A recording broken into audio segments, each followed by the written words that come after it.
Bienvenidos a un nuevo vídeo en el que vamos a resolver el examen de septiembre de las PCUNED del Tribunal de América y de Guinea de 2022. Vamos a resolver la parte de problemas, que consta de una segunda y tercera parte y tiene dos problemas cada parte. Segunda parte, problema 1. Responda razonadamente a las siguientes cuestiones. Escriba la configuración electrónica completa y ordenada de los siguientes átomos o iones: aluminio, sodio y ion óxido. Y luego deduzca cuáles de las especies anteriores son isoelectrónicas y C, indique cuál de ellos tienen electrones desapareados y qué valores pueden tener los números cuánticos del electrón más externo, y D, cuál de los elementos aluminio, sodio y oxígeno presentan menor valor de la primera energía de ionización. Bueno, empecemos con el apartado A. El aluminio tiene 13 electrones, el catión sodio tiene 10 electrones y el anión óxido tiene 10 electrones. Así que si seguimos el diagrama de Moller construyendo el principio de mínima energía, podemos dar lugar a la configuración electrónica. En el caso del aluminio sería 1s2, 2s2, 2p6, 3s2, 3p1. En el caso del catión sodio, 1s2, 2s2, 2p6, y en el caso del anión óxido, 1s2, 2s2, 2p6. Claro, ahora nos dicen en el B que deduzca cuáles de las especies anteriores son isoelectrónicas. Recordemos que dos especies son isoelectrónicas cuando poseen el mismo número de electrones en su corteza. Entonces, de las configuraciones electrónicas anteriores se deduce que las especies sodio y anión oxígeno son isoelectrónicas porque tienen la misma configuración electrónica. C, indique cuál de ellos tiene electrones desapareados y qué valores pueden tener los números cuánticos del electrón más externo. Bueno, en cuanto a los números cuánticos, digamos que la especie con un electrón desapareado, en este caso, es el aluminio, con un solo electrón en el orbital 3s1. Vemos la configuración electrónica del amarillo, sería 1s2, 2s2, 2p6, 3s2, 3p1. Entonces, tenemos un solo electrón en el orbital 3s, aquí he puesto 3s1, se me ha olvidado poner el exponente, pero de acuerdo con los valores que pueden tomar los números cuánticos de un orbital, tenemos el número cuántico principal, que el número cuántico principal define la energía del nivel principal donde podría estar el electrón. Después tenemos el número cuántico secundario, que define la energía de los subniveles en que divide cada nivel principal, y siempre es el número cuántico principal menos 1. Bueno, podría tomar de número secundario, pero siempre el número cuántico principal menos 1. Y luego tenemos el número cuántico magnético, que representa la posible orientación de los subniveles en el campo magnético del átomo. Ahora bien, en nuestro caso, los números cuánticos que puede tener el orbital sería los números cuánticos que pueden tener el electrón desapareado son, pues el número cuántico principal sería el 3, al ser un orbital de tipo S sería al ser un orbital de tipo un orbital de tipo P podría ser 1, y el número magnético podría ser menos 1, 0 y 1, y el número cuántico spin, que indica el sentido de giro del electrón en su desplazamiento alrededor del núcleo, podría ser más menos un medio. Luego, D, ¿cuál de los elementos aluminio, sodio y oxígeno presentan menor valor de la primera energía de ionización? Entonces tenemos aluminio, que hemos visto antes su configuración, sería el grupo 13, los boroideos, térreos, periodo 3, sodio, grupo 1, metales alcalinos, periodo 3, y luego el oxígeno, grupo 16, anfígeno y periodo 2. Una vez que sepamos grupo y periodo, podríamos situarlos en una tabla periódica imaginaria. Y entonces, ¿cuál de los elementos, aluminio, sodio y oxígeno, presentan menor valor de la primera energía de ionización? Tenemos que recordar que es la energía necesaria para arrancar un electrón de un átomo en estado gaseoso. Y para arrancar un electrón de un átomo en estado gaseoso hay que comunicarle la energía suficiente para vencer la fuerza de atracción electrostática de este por su núcleo atómico. Esta fuerza de atracción depende de la distancia entre el electrón y el núcleo y de la carga nuclear. En este caso, el sodio es el que posee una menor primera energía de ionización, porque la energía de ionización avanza conforme avanzamos en grupo y aumenta conforme disminuimos en periodo. En este caso, el que tiene menor valor de primera energía de ionización sería el sodio. Problema 2. A. ¿Qué ocurrirá si se añade una disolución de sulfato de cobre 2 a un recipiente de zinc y si el recipiente es de plata? Bueno, si tenemos una disolución de sulfato de cobre, que es una sal soluble, nos dará ion cobre más ion sulfato. Así que lo que nosotros tenemos en esa disolución, dentro de ese recipiente, es una disolución de cobre que es acuosa, ¿no? Y además es una disolución que va a tener una coloración así azul intensa. Entonces el cobre está en disolución acuosa. Y el recipiente de zinc es sólido, así que nosotros lo que tenemos es el metal de zinc en disolución sólida. Es decir, es como si nos imagináramos que el recipiente es como si tuviéramos una pieza de zinc en una disolución de sulfato de cobre, pero en realidad lo que es el recipiente es el recipiente sólido de zinc. Entonces tenemos el cobre acuoso y el zinc sólido. ¿Qué le puede pasar al cobre? Pues que el cobre pase a sólido. Ayudaros de los potenciales estándar de reducción. Esto es una reacción de +2 a 0, es una reacción de reducción. ¿Y qué le puede pasar al zinc que está en estado sólido? Pues miramos los potenciales estándar, lo que le puede pasar es que pase a zinc acuoso, a zinc +2, al catión zinc. Así que esto se trataría de una reacción de oxidación. Vamos a ajustar la reacción, aquí tendríamos 2 electrones, 2 electrones, y la reacción global de todo esto sería transferencia electrónica, 2 y 2, sería cobre más 2 acuoso, más zinc sólido, nos vamos al otro lado, cobre sólido más zinc acuoso. Vamos a ver si pasa algo y si la reacción es o no espontánea. Para ello lo que vamos a hacer es que aquí vamos a poner el potencial estándar de reducción del cobre, que será más 0,34 voltios, y aquí lo que vamos a hacer es que, como es una reacción de oxidación, la forma más sencilla de hacer esto es obtener el potencial estándar de oxidación. Recordad que siempre os van a dar los potenciales estándar de reducción. Si quieres el de oxidación, lo único que tienes que hacer es cambiar de signo. Bueno, ¿cuál es el potencial de reducción del zinc? Pues menos 0,76. Si quieres el de oxidación, será más 0,76 voltios. Entonces, ¿qué vamos a hacer? Pues vamos a calcular esto. Vamos a calcular la variación del potencial de dicha reacción. La variación del potencial de dicha reacción será más 0,34, vamos a sumar 0,34 más 0,76 voltios. Y entonces obtenemos un voltaje de 1,10 voltios. Fijaros que esta variación del potencial estándar de la reacción es de signo positivo.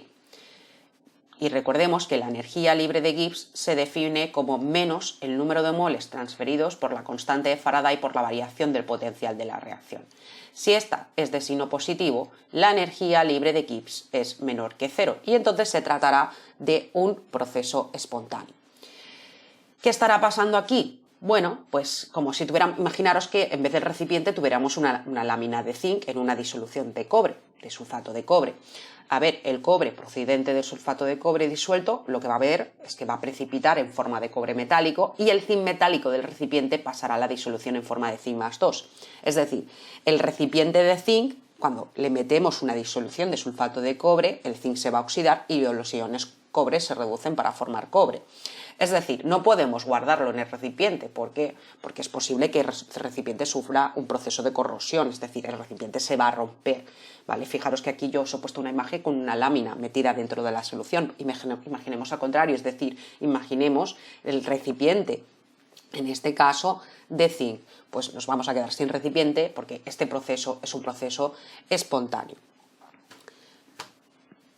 Muy bien, ahora ¿qué pasaría si el recipiente fuese de plata? Pues vamos a hacer el mismo procedimiento si el recipiente fuera de plata. Si el recipiente fuera de plata, nosotros lo que nos encontramos es que primero el cobre lo tenemos en disolución acuosa, igual que antes, ¿vale? Porque es la disolución de sulfato de cobre, y la plata nos lo encontramos de manera sólida.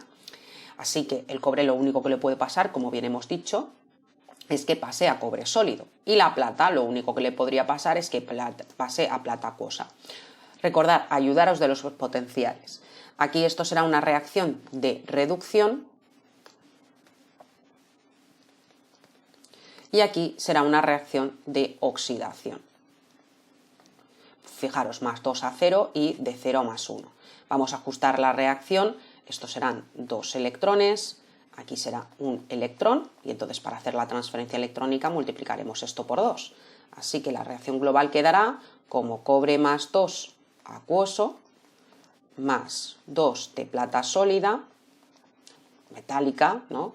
El cobre en disolución acuosa sólido, más 2 de ion plata en disolución acuosa. Vamos a ver si el proceso es o no espontáneo. Aquí pondremos el potencial estándar de reducción del cobre, que será más 0,34 voltios. Y aquí, como es una reacción de oxidación, si queremos el potencial estándar de oxidación, lo que haremos es que cogeremos el de reducción y le cambiaremos el signo. El de la plata es más 0,80 voltios en reducción, en oxidación sería menos 0,80 voltios. Así que la variación de esta reacción sería 0,34 menos 0,80, nos va a dar un potencial negativo, es decir, de menos 0,46 voltios. Recordar que cuando la energía libre de que la energía libre de Gibbs, la fórmula que he puesto antes, viene definida por el menos el número de electrones transferidos por la constante de Faraday por la variación del potencial de la reacción. Si esta es de signo negativo, menos menos más, harían que la energía libre de Gibbs, es decir, si el potencial estándar fuera menor que 0, la energía libre de Gibbs sería mayor que 0 y se trataría de un proceso que no es espontáneo.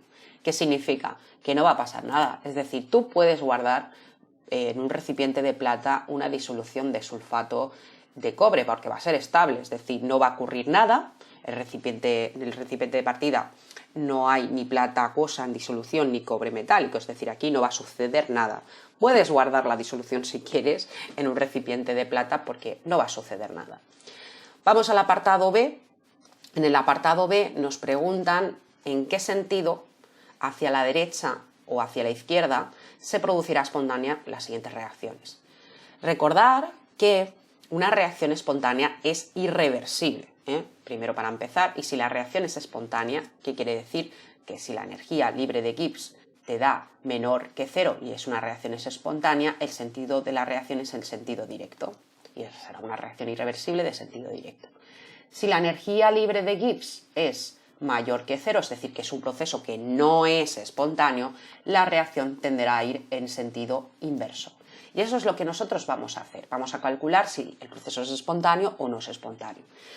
Primera reacción que tenemos en la reacción del A, tenemos plomo más 2 de hierro. Fijaros que aquí nos dan una reacción redox que ya está ajustada, da lugar a plomo más 2 de hierro más 3.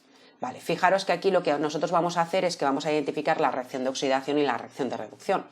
De plomo más 2 a plomo sólido, es decir, 0, esto sería como una valencia 0, vemos una disminución de la valencia, por lo tanto esto es una reacción de reducción, y el plomo más 2 acuoso es el agente oxidante.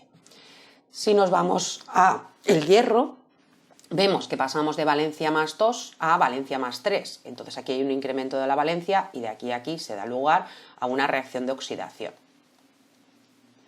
Entonces el hierro más 2, el ferroso, pues sería un agente reductor. Entonces tenemos identificado la reacción de oxidación-reducción, pues vamos a poner las semireacciones. Tenemos el plomo más 2 que pasa a plomo sólido. Y esto hemos dicho que es una reacción de reducción, ¿vale? Esto es una semireacción de reducción. Y bueno, pues podemos ajustarla, pero bueno, ya nos la han dado ajustada, pero si queréis podemos ajustarla. Luego tenemos el ferroso que pasa a férrico, a ion férrico, más 3. Aquí pondremos un electrón y luego pues esto, para ajustar la reacción, multiplicaremos por 2 y esta será una reacción de oxidación.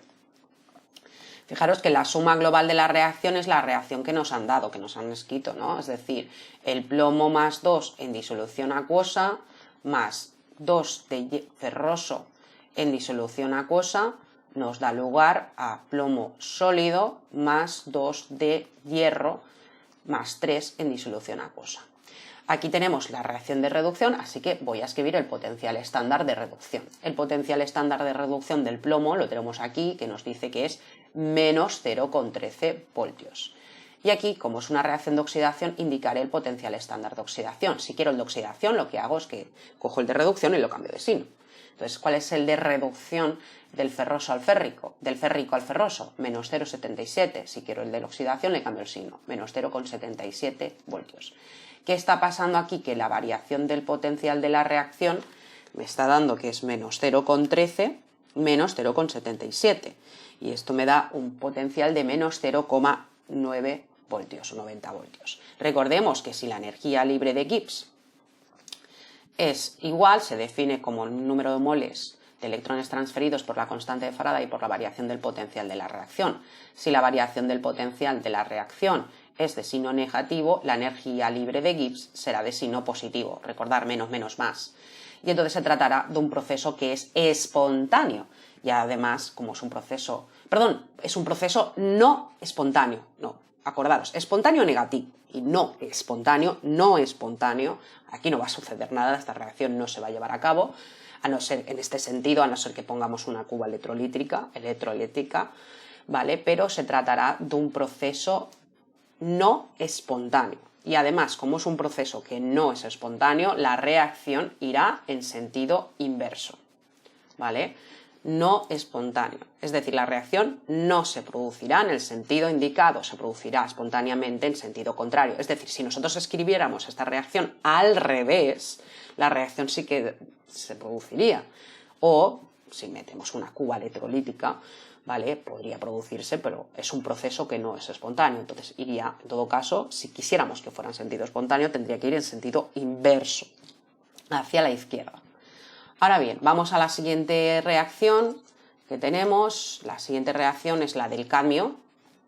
Tenemos cadmio más cobre más 2 pasa a cobre sólido más cadmio más 2 acuoso. Vale, entonces nosotros vamos a identificar de cadmio a cadmio más 2, ahí hay un incremento de la valencia, por lo tanto esto es una reacción de oxidación.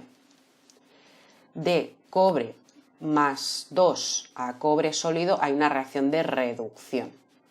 Y el cobre, en este caso en disolución acuosa, será el agente oxidante. Bueno, pues vamos a escribir las semirreacciones. Semirreacción de oxidación será, hemos dicho, de cadmio sólido que pasa a cadmio acuoso, cadmio más 2. Y luego tenemos la semirreacción de reducción, que tenemos que de cobre más 2 pasa a cobre sólido. Vale, ajustamos aquí 2 electrones, aquí 2 electrones, sumamos semirreacciones, multiplicamos por 1 y sumamos. Tenemos el cadmio sólido más el cobre más 2 en disolución acuosa, nos vamos al otro lado, nos da cadmio más 2 acuoso más cobre sólido. Aquí vamos a poner el potencial de reducción del cobre, que es más 0,34 voltios, y aquí vamos a poner el potencial estándar de oxidación. Si quiero el de oxidación, cambio el de reducción de signo. ¿Cuál es el de reducción del cadmio? Menos 0,40 voltios. Si quiero el de oxidación, más 0,40 voltios. Fijaros que aquí la variación del potencial estándar de la reacción me va a dar de signo positivo, 0,40 más 0,34. Me va a quedar que esto es más, ¿vale? Más 0,74 voltios. Así que la variación, como me da de signo positivo, la energía libre de Gibbs será de signo negativo y se tratará de un proceso espontáneo. Así que, como es un proceso espontáneo, la reacción se desplazará en sentido directo. Es decir, la reacción, si se produce espontáneamente, irá en el sentido indicado, es decir, hacia la derecha. Bueno, siguiente cuestión, problema de la tercera parte, que tiene dos problemas también. El primero es de equilibrio químico, el segundo es de química orgánica, Y entonces aquí nos dicen que el pentacloruro de antimonio es un líquido viscoso de una densidad de 1,3 gramos partido mililitro, el cual al elevar la temperatura se descompone de acuerdo con el siguiente equilibrio. Este ejercicio estaba en la colección de problemas de clase, ¿vale? No exactamente igual, pero muy parecido también del pentacloruro de antimonio. Creo que lo único que cambiaba es un poco los datos. Y entonces nos dicen que en un recipiente de 5 litros se introducen 350 mililitros de pentacloruro de antimonio y se calienta a 200 grados Celsius, observando que al alcanzar el equilibrio la presión del sistema es de 25 atmósferas. Nos piden calcular los moles de cada especie en equilibrio, el valor de K sub C y cómo evolucionará el equilibrio si la presión total del sistema se reduce a la mitad. Bueno, lo primero que vamos a hacer es que vamos a calcular la masa del pentacloruro de antimonio. Densidad es igual a masa partido volumen, así que masa es igual a densidad por volumen. Y entonces la masa sería, con una densidad de 2,3 gramos partido mililitro, con un volumen proporcionado de 350 mililitros, esto nos da 805 gramos de pentacloruro de antimonio. Pero vamos, yo lo he puesto, bueno sí, lo había calculado ya. 2,3 por 350, pues 805 gramos de pentacloruro de antimonio. Y calculamos los moles, a partir de esa masa, los moles iniciales del pentacloruro de antimonio. Así que esos moles iniciales serían 805 gramos dividido el peso molar del pentacloruro, que sería pues 35,5 más 122, vamos a calcularlo, 122, vamos a calcular el peso molar del pentacloruro de antimonio, que sería 122 del antimonio más 35,5 por 5. Esto nos va a dar un peso molar de 299,5. 299,5 gramos partido mol. Bueno, pues todo esto si lo dividimos entre 805 gramos, 805 gramos lo dividimos entre el peso molar, nos da un valor de 2,687. Vamos a redondear, si queréis, 2,688 moles de pentacloruro de antimonio. Y con todo esto lo que vamos a hacer es que vamos a construir la tabla de disociación. Pondremos que el pentacloruro de antimonio, un gas, esto se trata, como veis, de un equilibrio homogéneo, son todo gases, y la variación en este caso de moles gaseosos, vemos que la variación sería 2 menos 1, 1. Tenemos unos moles iniciales que es 2,688 mol, aquí al principio no hay nada, hacemos la variación, menos x más x más x, y aquí los moles en equilibrio, que sería 2,688 menos x, x, x. ¿Qué conocemos más de esto? Pues conocemos el volumen, que tenemos 5 litros, ¿vale? Con una presión total del sistema de 25 atmósferas, y para poder calcular los moles de cada especie en equilibrio podríamos calcular los moles totales, que sería 2,688 menos x más x más x, sería menos x más x0 y sería 2,688 más x serían los moles totales. Como conozco el volumen, conozco la presión y conozco la temperatura, puedo averiguar por la ley de gases ideales los moles totales. Así que los moles totales será igual a la presión total por el volumen de la vasija del reactor dividido la constante de gases ideales por la temperatura. Presión total, 25 atmósferas. Con un volumen de vasija de 5 litros, dividimos entre la constante de gases ideales, 0,082, por la temperatura, que son 200 grados Celsius, le sumamos 273 para obtenerlo en Kelvin. Y de ahí podemos calcular el número de moles totales. El número de moles totales serían 25 por 5 litros, lo dividimos entre 0,082 por 200 más 273 grados Kelvin para pasarlo a grado Kelvin. Y entonces esto nos da que los moles totales que nosotros tenemos aquí sería de 3,22 moles totales. pero podemos calcular la X. X será igual a los moles totales menos 2,688, es decir, 3,22 menos 2,688, podríamos calcular X y una vez conocido X podríamos averiguar los moles de cada especie que tenemos en equilibrio. Entonces, esto será igual a moles totales, que los tengo aquí, menos 2,688 mol, y entonces esto nos da que X es igual a 0,534. Podemos redondear a 0,535. 0,535 moles. Ya tenemos el valor de X.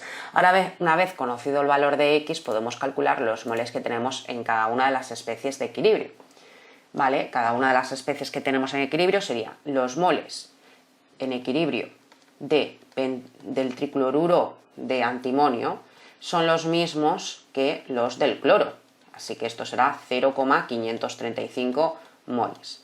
Y los moles en equilibrio del pentacloruro de antimonio serían 2,688 menos X, que es 0,535 moles. Y entonces vamos a calcularlo, vamos a calcular cuáles son los moles de pentacloruro de antimonio una vez que alcancemos el equilibrio. Sería 2,688 menos el anterior, que lo tengo en la memoria, y entonces estos dos con 15,3 moles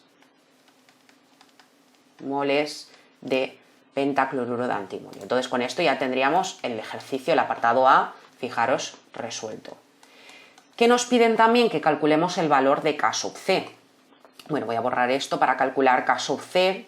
Si aplicamos la ley de equilibrio, K sub C sería igual a la concentración molar del tricloruro de antimonio por la del cloro, dividimos por la del pentacloruro de antimonio. Pentacloruro de antimonio. Cuidado que tenemos un cuadro de disociación que hemos hecho con moles, pero K sub C tiene que ser con concentración molar. Y como la variación no es cero, no podemos obviar el volumen. Así que esto sería 0,535 dividido entre 5 litros por 0,535 dividido entre 5 litros, y todo esto dividido entre 2,153, que son los moles del pentacloruro, dividido entre 5 litros. Y esto nos va a dar un valor de K sub C. Recordemos que hemos hecho un cuadro de disociación con moles, así que si hacemos un cuadro de disociación con moles tenemos que recordar que la K sub C es una constante de concentración molar, habrá que poner las concentraciones molares. Entonces 0,535 lo dividimos entre 5 litros y todo esto lo elevamos a su vez al cuadrado porque está dos veces repetido, y lo dividimos por 2,153, lo dividimos por el volumen de 5 litros, nos sale que el valor de K sub C será igual a 0,0265, bueno, lo redondeamos, 0,0266, por ejemplo, 0,0266. Y eso sería el valor de la K sub C que nos están pidiendo en el ejercicio. Luego el apartado, ya tendríamos el A, fijaros que ya tendríamos aquí el A, esto sería la respuesta del B, el valor de K sub C, no nos piden K sub P, pero recordemos que podríamos hacerlo. K sub P es igual a K sub C por la constante de gases ideales por la temperatura elevado a la variación de los moles gaseosos. Pero el apartado C pues es un clásico ejercicio de Chatelier. Y nos preguntan cómo evolucionará el equilibrio si la presión total del sistema se reduce a la mitad. Bueno, aplicando el principio de Le Chatelier, ¿no? Recordemos qué es el principio de Le Chatelier. El principio de Le Chatelier dice que cualquier cambio en una de las variables que determina el estado de equilibrio de un sistema causa un desplazamiento del equilibrio en el sentido que tiende a oponerse al cambio de la variable modificada. Entonces, cuando se disminuye la presión de un sistema en equilibrio, este reacciona para compensar el efecto, pues desplazándose en el sentido en el que aparece un mayor número de moles gaseosos, es decir, hacia la derecha. En nuestro caso, en los productos hay 2 moles gaseosos, mientras que solo hay uno en los reactivos, por lo tanto, disminuir la presión desplazará el equilibrio hacia la derecha, hacia los productos, aumentando la concentración, en este caso del tricloruro de antimonio, de cloro, y disminuyendo la cantidad de pentacloruro de antimonio. Acordaros que aplicando el principio de Chatelier, cuando se disminuye la presión total de una mezcla de gases que se encuentran en equilibrio, este evolucionará para compensar el efecto desplazándose hacia donde haya un mayor número de moles gaseosos. En este caso, recordad, hacia la derecha. Muy bien, pasemos al último problema. El último problema es de química orgánica y es bastante rápido. Contesta las siguientes cuestiones. La reacción entre el ácido butanoico y el etanol en presencia de un catalizador ácido da lugar a la formación de un compuesto X y agua. Nos piden que identifiquemos el compuesto X que se forma y formular la ecuación química ajustada que se produce y nombre y formula todas las sustancias que intervienen. Bueno, esto es bastante claro. El compuesto X es butanoato de etilo, porque es una reacción de esterificación. Las reacciones de esterificación se producen entre ácidos carboxílicos. Cuando reaccionen con alcoholes en presencia de un catalizador ácido, se podría emplear ácido sulfúrico al ser un deshidratante de la molécula de agua que debe salir, fijaros que sale agua, y se forman ésteres y se desprende una molécula de agua. Y es una reacción de tipo reversible. Es una reacción de esterificación, alcohol y ácido carboxílico, éster. En este caso sería butanoato de etilo más agua. Y aquí tenemos escrita la reacción, como lo veis, y bueno, también la he puesto de manera abreviada, escrita y también formulada. Y luego nos dicen que escribamos la fórmula estructural de todos los compuestos posibles que respondan a la fórmula molecular de C4H8.